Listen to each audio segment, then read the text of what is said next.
तहरीक इंसाफ ने बाजमात इस्तीफे दिए थे और कासिम सौरी ने इस्तीफे कबूल कर लिए थे, लेकिन इत्तेहादियों ने सिर्फ 10 इस्तीफे मंजूर किए और बाकी जो के तो हैं। सारे इस्तीफे कबूल न करना एक सियासी चाल है। दूसरी तरफ तहरीक इंसाफ के चेयरमैन का 9 हलकों में इलेक्शन लड़ना भी एक सियासी चाल है। आए दोनों पर बात करते हैं। इत्तेहादी हुकूमत की मुद्दत पूरी करना चाहते हैं, जिसका इजहार बार बार कर चुके हैं। अपोजिशन यानी तहरीक इंसाफ जल्द इलेक्शन का वावेला मचा रही है।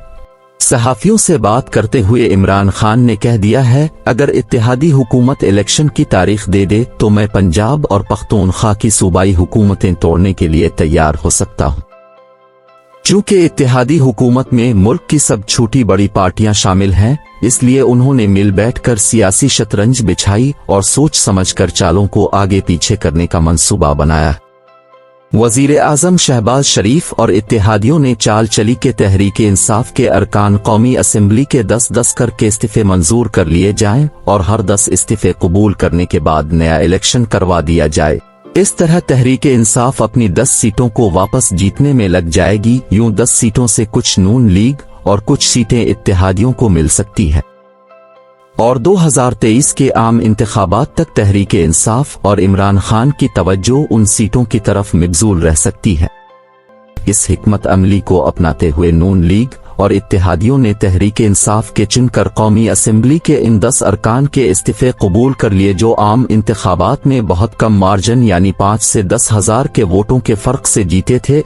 अब इत्तेहादी उन हलकों पर मुश्तरका उम्मीदवार ला रहे हैं। पहले हर पार्टी का अपना अलग उम्मीदवार था, लेकिन इमरान खान ने भी सोच विचार से काम लेते हुए सियासी चालबाजी का मुजाहरा किया और नहले पर दहला मारा है और तमाम सीटों पर तहरीक इंसाफ के उम्मीदवार खड़े करने की बजाय कौमी असेंबली की 9 सीटों पर खुद कागजात जमा करवा दिए और हर सीट पर खुद ही इलेक्शन लड़ने का ऐलान कर दिया। अगर इमरान खान 9 की 9 सीटें जीत जाते हैं तो उसके 2 फायदे तहरीक इंसाफ और इमरान खान को होंगे। इमरान खान के जीतने की सूरत में कौमी असेंबली की 9 सीटों पर इमरान खान हल्फ नहीं लेंगे, जिसका ये फायदा हासिल होगा कि 2023 तक इमरान खान बगैर हल्फ के वक्त गुजार देंगे और 9 सीटें उनके पास रहेंगी। क्योंकि पाकिस्तान के आईन में इस बात की वजाहत नहीं है कि अगर सूबाई और कौमी असेंबली का रुकन हल्फ नहीं लेता तो उसके साथ आईन के मुताबिक किया मामला किया जाएगा। इस बात की वाज़े मिसाल चौधरी निसार हैं, जिन्होंने 2018 के इलेक्शन में कौमी और सूबाई असेंबली के इलेक्शन में आज़ाद उम्मीदवार के तौर पर हिस्सा लिया और कौमी असेंबली की सीट हार गए, जबकि सूबाई असेंबली की सीट जीत गए थे। मगर उन्होंने पूरे 2 साल तक सूबाई असेंबली का हल्फ नहीं लिया था। इसके बावजूद उनकी सीट बरकरार रही है। इसी तरह मोहतरमा कुलसुम नवाज भी कौमी असेंबली का इलेक्शन जीत गई थी, लेकिन बीमारी के बाइस पाकिस्तान ना आ सकी और लंदन में वफात पा गई थी। उन्होंने भी हल्फ नहीं उठाया था।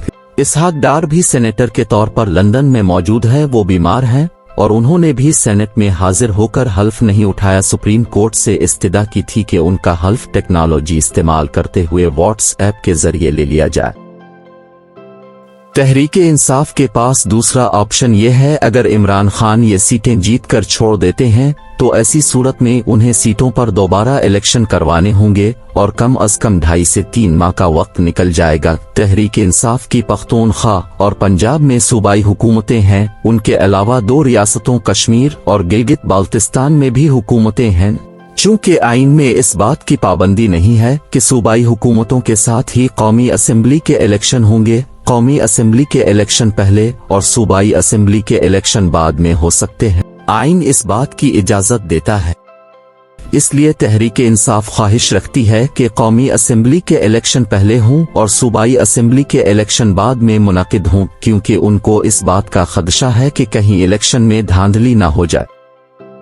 इमरान खान इस बात से बाखूबी आगाह हैं कि नून लीग और पीपल्स पार्टी खासकर जानती हैं कि इलेक्शन में धांधली कैसे की जाती है और 20 से 25 सीटों का फर्क हो तो दोनों जमातों के लिए इस फर्क को खत्म करना कोई मुश्किल काम नहीं है। कौमी असेंबली के ज़िमनी इलेक्शन में जिन 9 सीटों पर इलेक्शन हो रहा है और तहरीक इंसाफ मामूली फर्क से जीती है, 1-2 सीटों का तज्जिया पेश खिदमत है।